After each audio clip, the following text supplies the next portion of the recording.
नमस्कार, India voice पर स्वागत है आपका। मैं हूं आपके साथ प्रियंका मिश्रा। बुलेटिन की करेंगे शुरुआत। इलाहाबाद हाईकोर्ट में आजम खान की अपील पर सुनवाई। पत्नी तंजीम फातिमा, बेटे अब्दुल्ला की भी दाखिल की गई है अपील। सजा के खिलाफ दाखिल याचिका पर हाईकोर्ट में सुनवाई। सजा के खिलाफ दाखिल याचिका पर हाईकोर्ट में सुनवाई। जन्म प्रमाण पत्र मामले में तीनों को हुई है 7 साल की सजा।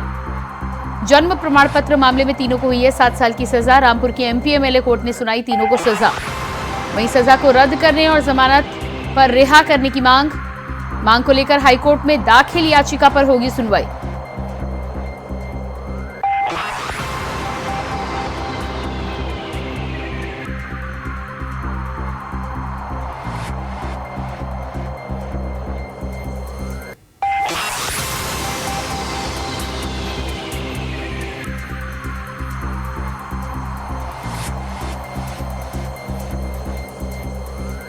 सजा रद्द करने को लेकर याचिका पर सुनवाई। सजा के खिलाफ दाखिल याचिका में आज हाईकोर्ट में हो रही है सुनवाई।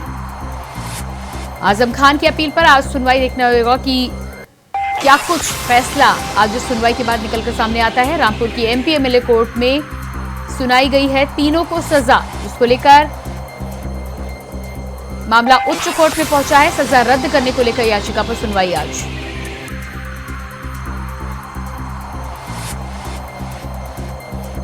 हाईकोर्ट में आजम की याचिका पर सुनवाई। पति तंजीम फातिमा, बेटे अब्दुल्ला की भी दाखिल की गई है अपील।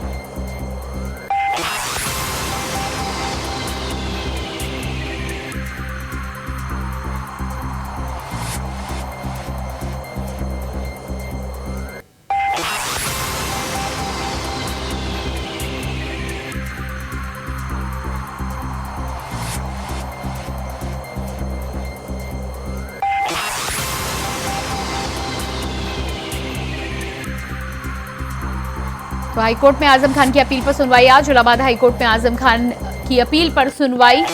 आपको बता दें कि एमपी एमएलए कोर्ट में तीनों को पहले ही सजा दी जा चुकी है, जिसके बाद सजा पर रोक लगाने को चलते अपील दायर की गई है। हाईकोर्ट में आज इसी मामले में सुनवाई चल रही है। देखना ये होगा कि हाईकोर्ट में सजा रद्द करने को लेकर याचिका पर सुनवाई में क्या कुछ फैसला निकलकर सामने आता है। जन्म प्रमाण पत्र मामले में हाईकोर्ट में अपील पर सुनवाई आज। सजा को रद्द करने और जमानत पर रिहा करने की मांग।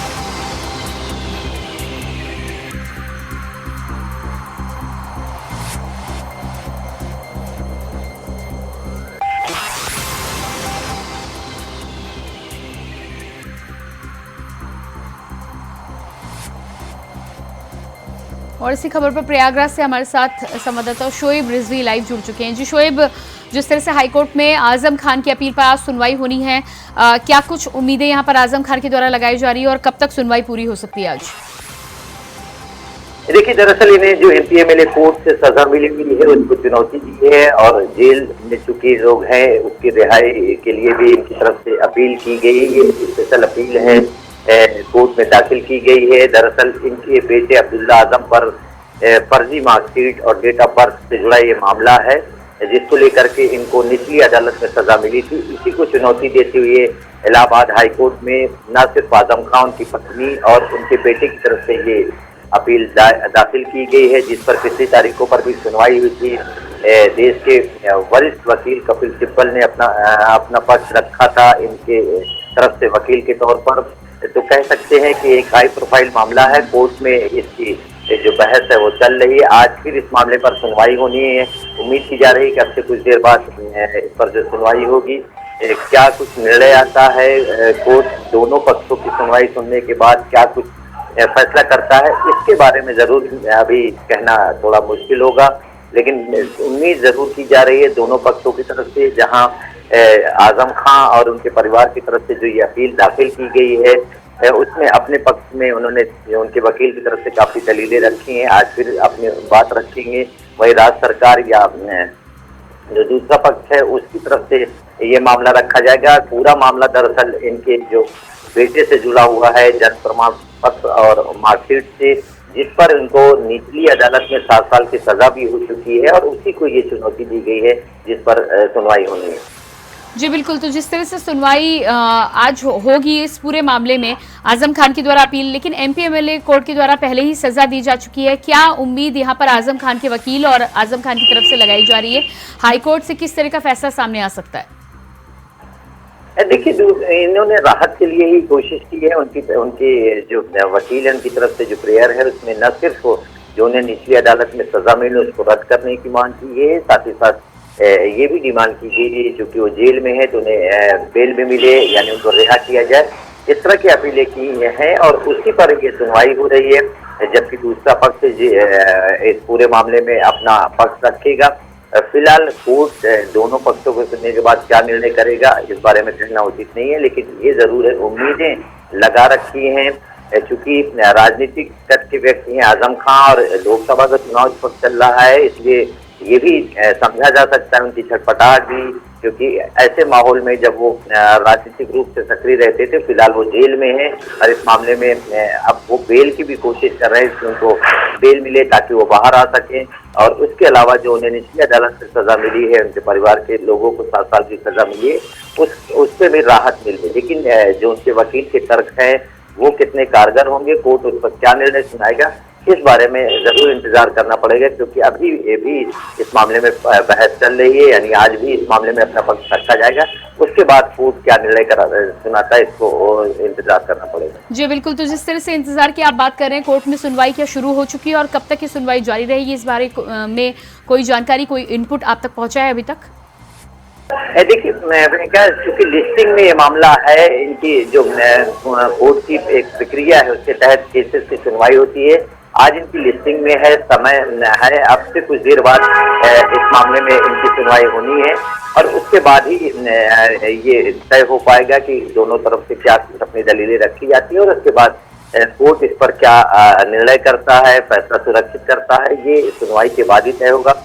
चूंकि आज इस मामले पे उनकी लिस्टिंग है और उस मामले में सुनवाई होनी है और जिस बेस में सुनवाई होनी है उसके बाद जब उसमें सुनवाई होगी तो उसके बाद ये चीजें बहुत साफ हो पाएंगी। जी बिल्कुल, शोएब, जिस तरह से यहाँ पर जन्म प्रमाण पत्र का मामला था और इस पूरे प्रमाण पत्र में निचली एमपी एमएलए कोर्ट में जहाँ तक है सुनवाई पूरी हुई, सजा दी गई है, यानी कि ये कहीं ना कहीं प्रूव हो चुका है कि यहाँ पर छेड़खानी की गई थी। इस पूरे मामले में आगे अपील जरूर की गई है, लेकिन क्या लगता है आपको, एक तरफ लोकसभा चुनाव चल रहे हैं और दूसरी तरफ इस तरह की जो घटनाएं होती हैं और उस पर राहत की बात की जाती है, राजनीतिक प्रभाव की बात करें तो क्या प्रभाव इसका आने वाले समय में और पड़ता नजर आएगा? और राजनीतिक ये जो गरिमा बनाए रखने की बात है उस पर, उसको लेकर आगे आने वाले समय में इस फैसले का क्या असर देखने को मिलेगा? निश्चित तौर पर अब कहीं ना कहीं जिस तरह से ये चीजें पकड़ में आई हैं, जो याचिकाकर्ता ने जिस तरह से इस मामले को सीमित किया था उसके बाद वो निचली अदालत में गया था और कहीं ना कहीं वो अपनी बातों को साबित करने में कामयाब रहा और इसी वजह से जो एमपी एमएलए कोर्ट है उनमें जो सजा मिली है, क्योंकि अब्दुल्ला आजम भी राजनीति में जब वो कूदे थे तो उनकी जो जन्मतिथि यानी उम्र बताई गई थी वो जो निर्धारित है उसमें कहीं ना कहीं कुछ आपत्तियां थी, उसी को लेकर के चैलेंज किया गया था। और अब जब इस मामले में इस तरह की चीजें निकल कर सामने आ रही हैं तो ऐसे में जो इस तरह की घटनाएं करने वाले उनके लिए भी एक तरह से सबक ही होगा, क्योंकि जो इस चुनाव का माहौल है, राजनीतिक दल के जो नेता है वो अपने अपने जो घोषणा पत्र करते हैं या जो डिक्लेरेशन चुनाव लड़ते वक्त दाखिल करते हैं उसमें भी गड़बड़ी की संभावनाएं रहती हैं। कहीं ना कहीं ये चीजें वहीं से निकल कर आई थी, तो ये राजनीतिक रूप से भी एक तरह से सबक भी होगा ऐसे लोगों को जो अपने डिक्लेरेशन कहीं ना कहीं उसमें कुछ गड़बड़ी करते हैं। तो इस मामले में फिलहाल निचली अदालत में जो सजा हुई है उसको किस ग्राउंड पर उनके वकील ये साबित करने की कोशिश कर रहे हैं कि कहीं ना कहीं गड़बड़ हुई है। फिलहाल निचली अदालत का जो फैसला है उसको चुनौती दी है और साथ ही साथ जो बेल है उसकी एप्लीकेशन उनकी तरफ से डाली गई है। अब कोर्ट में उनके वकीलों की तरफ से क्या कुछ दलीलें दी जा रही है और कितना उस दलील पर कोर्ट पर क्या असर होता है, कोर्ट क्या निर्णय सुनाता है, ये जरूर इसका इंतजार करना जी बिल्कुल शोएब, इस जानकारी के लिए बहुत बहुत शुक्रिया। आप नजर बनाए रखें। रांची में सोमवार को ईडी ने 9 ठिकानों पर रेड की है। इसमें इंजीनियर और नेताओं के घर भी शामिल हैं। झारखंड सरकार के ग्रामीण विकास मंत्री आलमगीर आलम के निजी सचिव संजीव लाल के नौकर के घर 25 करोड़ से ज्यादा कैश बरामद किया गया। नोटों की गिनती जारी है। नोटों की ये गड्डियां बड़े बड़े बैगों में रखी हुई थी। संजीव लाल का नौकर है जिसके घर से कैश बरामद किया गया है। जिन जगहों पर छापेमारी चल रही है उनमें से 2 इलाकों के नाम सामने आए हैं।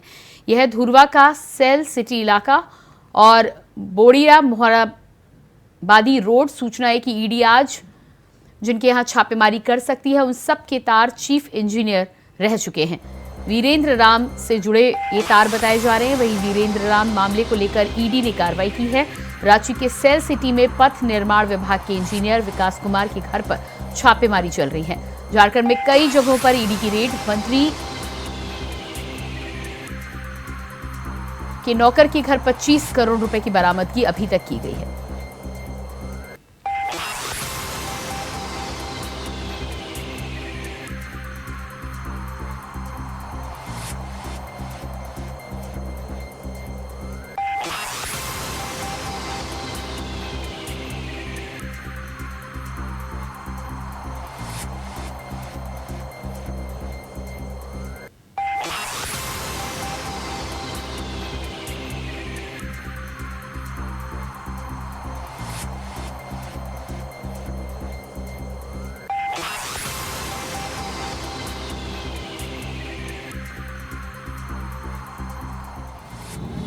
देखिए, झारखंड सरकार की जो करप्शन की अनंत गाथा है वो खत्म होने का नाम ही नहीं लेती।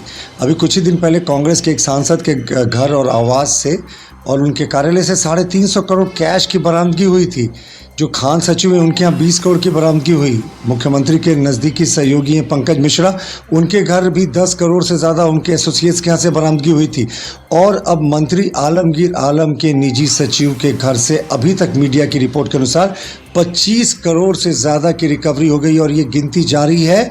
ये सीधे तौर पर आलमगीर आलम से कनेक्शन जोड़ता मान करते हैं कि आलमगीर आलम को तुरंत हिरासत में लेना चाहिए, कड़ाई से पूछताछ होनी चाहिए और इस पैसे का कनेक्शन जोड़ना चाहिए ईडी को। दूसरी बात, चुनाव आयोग भी संज्ञान ले, क्योंकि चुनाव के समय 25 करोड़ से ज़्यादा की रिकवरी कहीं ये दिखाती है कि कहीं ये काला धन चुनाव को प्रभावित करने के लिए तो नहीं था। तो पूरे मामले पे चुनाव आयोग को भी संज्ञान लेना चाहिए और कड़ी कार्रवाई करनी चाहिए। लेकिन एक बार फिर से दिखा दिया कांग्रेस का हाथ काले धन के साथ।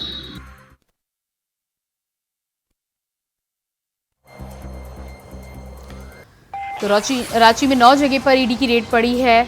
25 करोड़ से ज्यादा की बरामदगी हुई है। नोटों की गिनती अभी भी जारी है। झारखंड में कई जगहों पर ईडी की रेड हो गई। तस्वीरें आप देख पा रहे हैं किस तरह से बैगों में भरी हुई ये नोटों की गड्डियां थी। और एक तरफ चुनावी मौसम, अगले चरण के चुनाव होने, और दूसरी तरफ ये नोटों की गड्डी आप देख पा रहे हैं। 25 करोड़ से ज्यादा की बरामदगी चीफ इंजीनियर के नौकर के घर की गई है। अभी भी नोटों की गिनती जारी है। और इसी खबर पर फोन लाइन पर अजय कुमार पांडे हमारे साथ जुड़ चुके हैं। जी अजय, जिस तरह से ये तस्वीरें हमारे दर्शकों को दिखा रहे हैं, ये तस्वीरें साफ तौर पर बयां कर रही हैं कि किस तरह से 25 करोड़ से ज्यादा रुपए की बरामदगी की गई। नोटों की गिनती जारी है। क्या कुछ आपके पास ताजा जानकारी निकलकर सामने आ रही है? देखिए, लोकसभा चुनाव के बीच में जो है ईडी की एक बड़ी कार्रवाई है और आज सुबह ही ईडी की टीम सुबह 5:30 बजे के करीब 1 दर्जन से अधिक क्षेत्रों में वो छापामारी की है।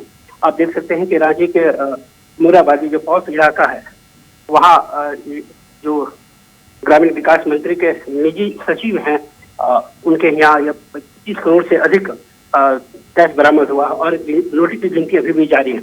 अब अभी तक ज्यादा अपडेट जो है कि बैंक कर्मियों को भी नोट की गिनती के लिए बुलाया गया है। इसके अलावा जो सेल सिटी है रांची के, वहाँ विकास कुमार जो इंजीनियर हैं ग्रामीण विकास के लिए, उनके यहाँ भी छापेमारी चल रही है। इस तरह देख सकते हैं कि लगातार ईडी जो है 2 साल से अधिक ईडी की दबिश जो है झारखंड में चल रही है और ईडी लगातार इस मामले पर एक से एक बार परत खोल रही है। आप देख सकते हैं कि इस प्रकार से झारखंड में किस प्रकार से काले धन का कुबेर से बसा हुआ झारखंड राज्य है, तो निश्चित रूप से इलेक्शन का जो झारखंड के जो दाग है वो लोकसभा चुनाव में भी देखने को मिल रहा है। जी बिल्कुल। तो जिस तरह से यहाँ पर नोटों की गिनती अभी भी जारी है, अब इस पर भारतीय जनता पार्टी की तरफ से बयान भी आने शुरू हो गए हैं। लगातार इस तरह की रेड चल रही है ईडी की, नोटों की गिनती जारी है। इसी कड़ी में क्या ईडी आगे भी अभी छापेमारी करने की योजना बना रही है? इसको लेकर क्या कुछ जानकारी है आपके पास? देखिए, अभी जितनी भी जगह यानी 4 जगहों से अधिक ईडी की छापेमारी चल रही है और अभी तक इसमें जो भी है ईडी की टीम जो है उनके आवास में लगातार अभी तक जांच पड़ताल कर रही है। तो ये देखिए, ये मामला पूरा पहले से है। जो वीरेंद्र इनाम जो ग्रामीण विकास के चीफ इंजीनियर हुआ करते थे, जो अभी जेल में बंद है, और उन्हीं की सुराग पर ये इन तमाम ईडी की कार्रवाई आज की गई है और आप देख सकते हैं कि ये सामने तस्वीर दिख रही है। जी बिल्कुल। जिस तरह मंत्री के नौकर के घर पर ये छापेमारी इस समय हुई है और 25 करोड़ की बरामदगी हुई है, चीफ इंजीनियर ने कई अन्य नाम भी बताए हैं, उसको लेकर क्या कुछ जानकारी और कहां-कहां अभी छानबीन हो सकती है? और जानकारी ये भी मिल रही है कि सभी के तार कहीं ना कहीं मुख्य इंजीनियर से जुड़े हुए बताए जा रहे हैं। जी बिल्कुल। देखिए, जो जब तक जो पूछताछ की जो सामने चीजें आ रही हैं, जो जहांगीर आलम जिनके यहाँ उनके आवास हैं निजी सचिव के यहाँ, तो वो उनसे पूछताछ में ये बताई कि ये पैसा किसका, तो उन्होंने साफ स्पष्ट रूप से कह दिया है ये संजीव लाल जो मंत्री के सहायक हैं। तो आप देख सकते हैं कि इस पूछताछ के बाद अब मुझे लगता है कि कई अधिकारी कई जो राजनेता होंगे। जी अजय, इसके अलावा 25 करोड़ की बरामदगी अभी तक बताने की बात यहाँ पर की जा रही है, नोटों की गिनती जारी है, तो क्या ये रकम और भी ज्यादा हो सकती है? बिल्कुल, ये मुझे लगता है कि 50 के करीबन जा सकता है। जो तस्वीरें आप देख सकते हैं कि नोटों की जो गड्डी है, सुबीर का जो ढेर है, तो ये इसमें जो संभावना जो बताई जा रही है कि ये 50 से 50। ईडी की टीम की बात करें तो कितने लोग लगभग वहां पर अभी कार्रवाई कर रहे हैं या गिनती कर रहे हैं? कितने लोग अभी तैनात हैं? देखिए, सुबह ईडी की टीम जो है 1 दर्जन से अधिक ईडी के अधिकारी विभिन्न स्थानों पर छापेमारी की है और जो संजीव लाल के यहाँ जो ईडी की टीम है वो लगभग 6 से अधिक अधिकारी हैं और कई बैंक कर्मियों को नोट की गिनती के लिए बुलाया गया है। आप देख सकते हैं कि नोट की गिनती जारी है। अब मुझे लगता है कि कुछ समय के बाद ये सामने तस्वीरें आ सकती हैं कि ये जो रकम अभी जो 25 करोड़ जो दिखाई जा रही है ये अधिक हो सकते हैं। जी बिल्कुल। तो अधिक रकम भी हो सकती है। आपने जानकारी दी कि 1 दर्जन से अधिक ईडी के अधिकारी वहां पर लगातार तैनात है। पुलिस की व्यवस्था की बात की जाए तो सुरक्षा को लेकर क्या कुछ इंतजाम है और आसपास किस तरह का माहौल बना है, उसको कैसे संभाला जा रहा है? वहाँ पे जो ईडी की छापेमारी चल रही है वहाँ सीआरपीएफ के जो जवान तैनात हैं, किसी को अंदर जाने की अनुमति नहीं दी गई है। इवन मीडिया को भी बाहर से रह करके रिपोर्टिंग करने की इजाजत दी गई है। आप देख सकते हैं कि जो भी अंदर जो खान में चीजें हो रही है वो इसके ईडी की कार्रवाई के कुछ ही घंटे के बाद ये सामने तस्वीरें आई थी। अब जो भी होना है, अब मानते ईडी की पूरी कार्रवाई होने के बाद भी सामने तस्वीरें आ सकती है। जी बिल्कुल अजय, इस तमाम जानकारी के लिए बहुत शुक्रिया आपका। कांग्रेस नेता चरणजीत सिंह चन्नी और आरजेडी नेता तेज प्रताप ने जम्मू कश्मीर में पुंछ में हुए आतंकी हमले को लोकसभा चुनाव में बीजेपी को जीत दिलाने के लिए किया गया पॉलिटिकल स्टंट करार दिया है। इस हमले में भारतीय वायुसेना के एक जवान की मौत हो गई थी, 4 अन्य घायल हुए थे। ऐसे में पंजाब के पूर्व मुख्यमंत्री और जालंधर संसदीय क्षेत्र से कांग्रेस उम्मीदवार की टिप्पणी से विवाद पैदा हो रहा है। केंद्रीय मंत्री अनुराग ठाकुर ने कांग्रेस नेतृत्व से इस बयान से सैनिकों का अपमान करने के लिए देशवासियों से माफी मांगने को कहा है। ऐसा है कि ये स्टंटबाजी हो रही है, हमले नहीं हो रहे। पिछली बार भी जब इलेक्शन आते हैं तो ऐसे स्टंट खेले जाते हैं और बीजेपी को जिताने का संविधान तैयार किया जाता है। ये तैयार किए हुए सारे पहले से तैयार करके हमले करवाए जाते हैं। ये बीजेपी को जिताने का एक स्टंट होता है, इसमें सच्चाई नहीं होती। लोग मरवाने और लोगों के लाशों पे खेलना ये बीजेपी को आता है। नौजवान जो शहीद हो जाते हैं, अब फिर चुनाव आता है तो मोदी जी हड़बड़ा करवाते हैं लोगों को। केवल इन लोगों ने लड़वाने का काम किया, हिंदू मुसलमान कराने का काम। शहीद जो हुए ये सब किनके वजह से हुए? ये मोदी जी के वजह से हुए, नहीं तो पहले कहाँ कोई शहीद हुआ। मेरा एक सवाल कांग्रेस पार्टी से, क्या 1962 का युद्ध, 1965 का युद्ध, 1971 का युद्ध, क्या ये कांग्रेस ने चुनाव जीतने के लिए करवाए थे?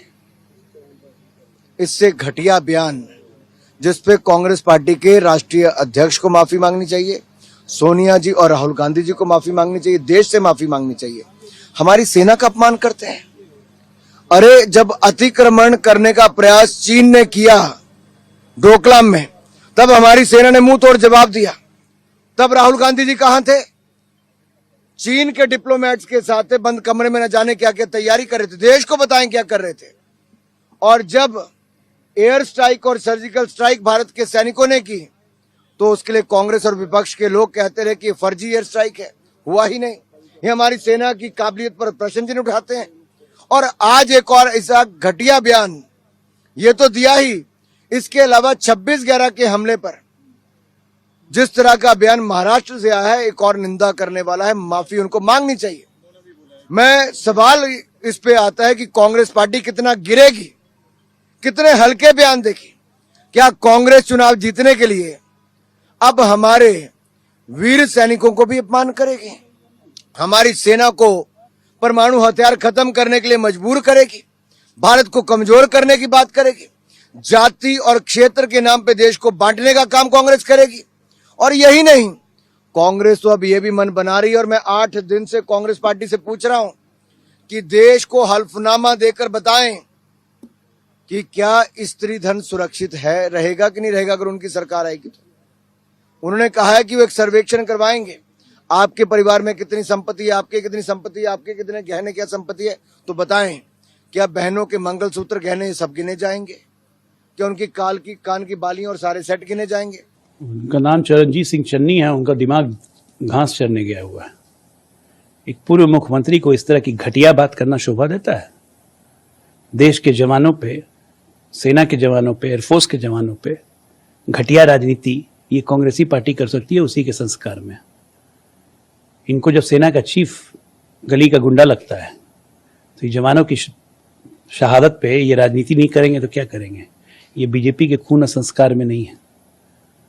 सब जानते हैं कि कांग्रेस पार्टी किस तरह से आतंकवादियों से मिली थी पंजाब में भी, किस तरह से आतंकवाद को बढ़ावा दिया जम्मू कश्मीर में भी, और आज देश के हर हिस्सों में भी, हर जगह से आतंकवाद खत्म हम कर रहे हैं। देखिए, ये बहुत ही बदकिस्मती वाली बात है कि जो सैनिक देश के लिए शहादत देते हैं, जो सैनिक अपना घर बार छोड़ के देश के लिए जान देने के लिए हरदम तैयार रहते हैं, राष्ट्रहित के लिए उन्होंने अपनी जान न्योछावर की है, उनके बारे में ऐसी बात कहना कि ये एक स्टंटबाजी है, मैं समझता हूं कि ये पूरी सेना का, पूरे राष्ट्र का और हमारे हर एक सैनिक की जो राष्ट्रभक्ति है उसका अपमान है, जो साबका मुख्यमंत्री चरणजीत सिंह चन्नी ने किया है। तो मैं कड़े शब्दों में उनके इस बयान की निंदा करता हूं, और मैं ये चाहता हूं कि उनको अपने इस बयान के लिए सारे देश से माफी मांगनी चाहिए। और इसी के साथ फिलहाल इस बुलेटिन में इतना ही। खबरों का सिलसिला जारी रहेगा। नमस्कार।